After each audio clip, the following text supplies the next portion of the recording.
Hi everyone, Dr Gordon Reid here, and I'd like to thank the federal leader of the Australian Labor Party, Anthony Albanese, for visiting the Central Coast today to show his support to stop PEP-11 and to stop offshore drilling off our beautiful coastlines here on the Central Coast. We have a unique and beautiful ecosystem and a unique and beautiful environment here, and we do not want that to be compromised or destroyed. So we do not want this PEP-11 project to go ahead. PEP-11 is bad for the long-term economy, it's bad for the environment, and it's bad for the community. And what we're hearing on the ground is people do not want this project to go ahead. They do not want it. And for the life of me, I can't understand why the government continue to support this project. Keith Pitt needs to stop this project now. He needs to put pen to paper and stop it immediately. I'll now hand over to Anthony Albanese. Well, thanks very much, Gordon, and it's great to be back here on the coast. I say the same thing when I'm on the Central Coast and when I'm in Canberra, but that's not what Lucy Wicks and Scott Morrison do. Lucy Wicks and Scott Morrison say that they're opposed to this project, but when they had the opportunity just weeks ago to vote against it in the Parliament, they refused to do so. Lucy Wicks was silent on this until my last visit to the Central Coast, where she finally came out against it. Well, maybe today's visit will warrant the government finally doing what they can do with the stroke of a pen, which is to rule out this absurd proposal. The idea that you'll have drilling off our pristine coastline, off Avoca Beach, off Terrigal Beach, as well as off Manly, off Maroubra, off Merewether, is just absurd. And it's bad for the environment, it's bad for these local communities, it makes no sense whatsoever. But here we have the proponents going ahead, raising money for this proposal because they've had a nod and a wink from this proposal, where they know that this government never says no. This government never does the right thing on the environment. This comes on the back of the Prime Minister giving an empty speech to an empty room at the COP conference in Glasgow. The fact is that this government failed to stand up for the environment, and we need to do much better. I might just make some comments as well about the National Cabinet meeting that's being held today. This is an opportunity for the Prime Minister to respond to every state and territory government that has written to the federal government asking for increased hospital funding. We know that there's increased pressure on our hospital system due to COVID, and we know that every state and territory understands that. And as we open up safely, we need to make sure that the appropriate facilities are put in place. Now, the government has modelling on what the consequences will be, but it's failing to release it. They should release the modelling on what will happen with the health systems today, and they should provide additional hospital funding across Australia today. Happy to take questions. On that, Mr Albanese, will Labor commit to 50/50 hospital funding? Well, we'll make all our health announcements at an appropriate time. But what you know is that Labor is the party of Medicare. Labor is the party of protecting and extending our health system through Medicare. And what we've seen on July 1 was a whole range of changes. More than 900 changes come into the Medicare schedule without notice, without proper scrutiny, lifting costs for Australians. We know that people in regions are struggling to get access to a GP. And one of the reasons why I'm very pleased that Dr Gordon Reid is our candidate for Robertson is he will add to the health expertise as part of my team, as part of a Labor government in Canberra. It's one of the things that's been motivating him as someone who works at a local hospital here on the Central Coast, looking after people, including people who have suffered due to COVID. The government wants the states to offer more of their own money for hospitals alongside any new federal commitment. Is that fair enough? Well, you always have agreements between the state at the states and the federal government. So any federal government additional funding would of course be accompanied by the states putting in more money as well. But I make this point: the states' correspondence to the federal government shows that they are putting in additional spending, and it's across the board. So New South Wales coalition government here, as well as Labor and Liberal governments around the country, have the same view, that the hospital systems are under pressure.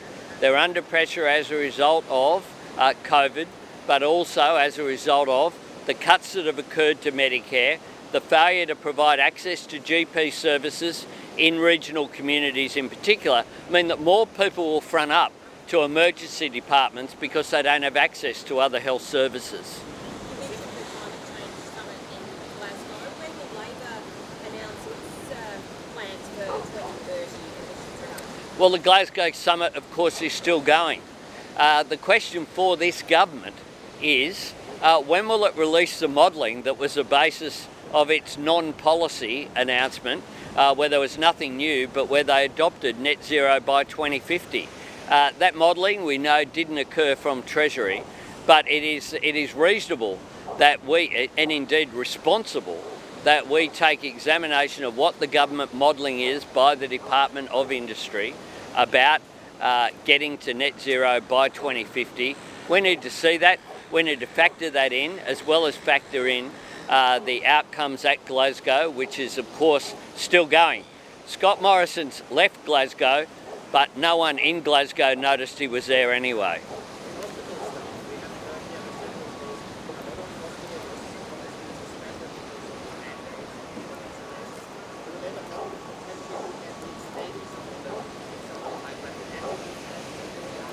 Look, you need to be vaccinated to be engaged in a range of activities for a long period of time. People have needed that to work in aged care facilities, for example. So I say the solution here isn't complex. The solution is here to get vaccinated. That's what we need Australians to do. And we need to do that in the interests of people's own health, but in the interests of the health of people they come into contact with, as well as, of course, the interests of the entire nation if we're going to open up safely.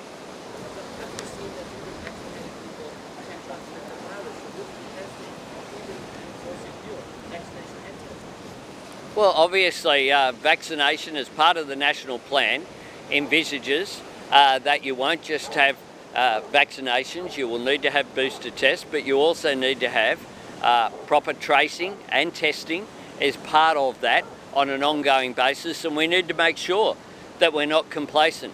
We're able to be here in this beautiful environment here today as a result of a lot more mingling than was possible some months ago. We need to make sure that we remain vigilant, that we're not complacent. That's why booster shots are necessary, and that's why that ongoing identification, tracing, testing, all of that needs to continue to occur.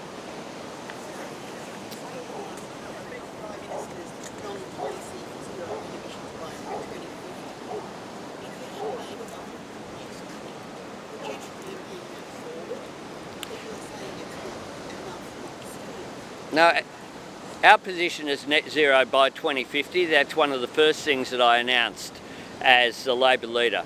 But I also announced a number of things to go with that, and there'll be more to come.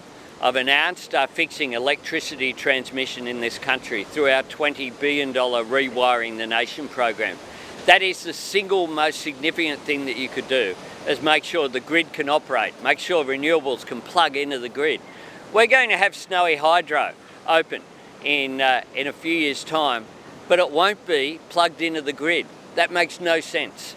We have also programs in terms of community batteries for solar energy. We have a plan to make electric vehicles cheaper by lowering taxes on them. We have a plan to benefit from new industries and the growth of renewables, reducing power prices with our Reconstruction Fund. The National Reconstruction Fund is $15 billion to create more jobs, to create new jobs, new industries, particularly in our regions. So we have a coherent plan going forward. What the government has, they spend so much time on slogans, so much time trying to wedge the other side and people who disagree with them, and all they've done is managed to wedge themselves. We had the acting Prime Minister before yesterday in Barnaby Joyce, someone who doesn't support net zero by 2050. Keith Pitt, the person who's responsible for PEP-11, does not support net zero by 2050. These people are climate deniers. These people, like Keith Pitt, no wonder he doesn't understand the consequences of some of the decisions that he's in charge of, because he doesn't accept the science. The reason why we're getting through COVID globally is that people are respecting science. That's what we need to do when it comes to the climate as well.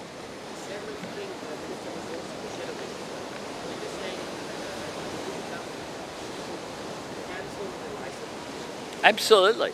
We will stop PEP-11 going ahead.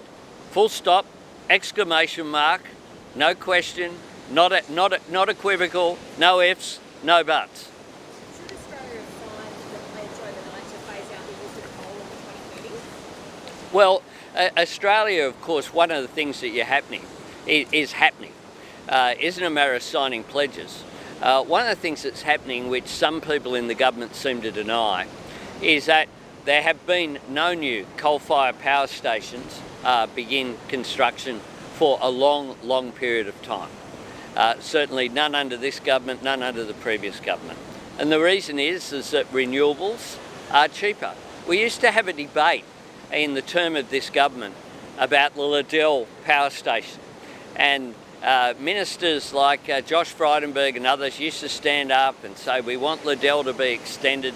The truth is it's reached the end of its life, and the cheapest form of new energy is renewable energy. So what you will see over a period of time is coal-fired power stations, when they reach the end of their life, being replaced by renewable energy with storage. In the meantime, gas will play a role as we transition, but that's something that will occur.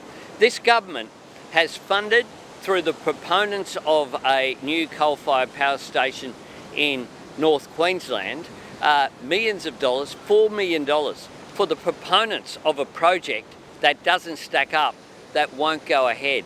That makes no sense. So I look at what is happening in the real world, and then I look at what this government does. The problem with this government is that it's been caught by its own rhetoric that sought to deny history, that sought to deny the reality of what was happening in the marketplace. And that's why it finally got on board just days before going to Glasgow. We've known when the Glasgow summit was coming for a long period of time, but reluctantly, grudgingly, they somehow got there. They still haven't released the modelling, and the fact is that that's what happens when you engage in the sort of politics, 24-hour short-term politics that this government always engages in.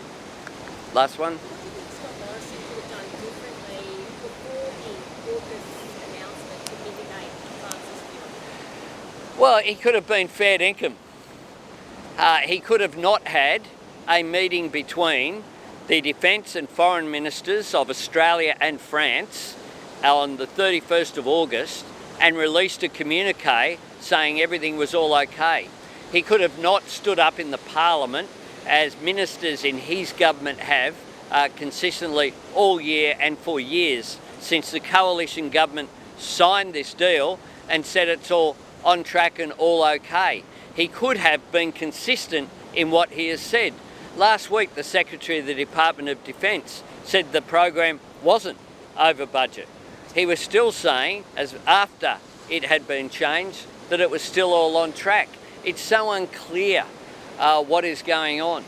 And the other thing that Scott Morrison could have done is act like leaders do, which isn't to release text messages that are private text messages from the leader of France to the leader of Australia's private phones. That's not the way that diplomacy is conducted. You know yourself, I'm sure, that as a journalist, I doubt whether you've ever released a media release. I hope not, because it's against the AJA ethics, code of ethics, to release something that has been sent to you by a politician, Labor, Liberal, Green, Independent, don't care who. That's against the ethics of the way that things work.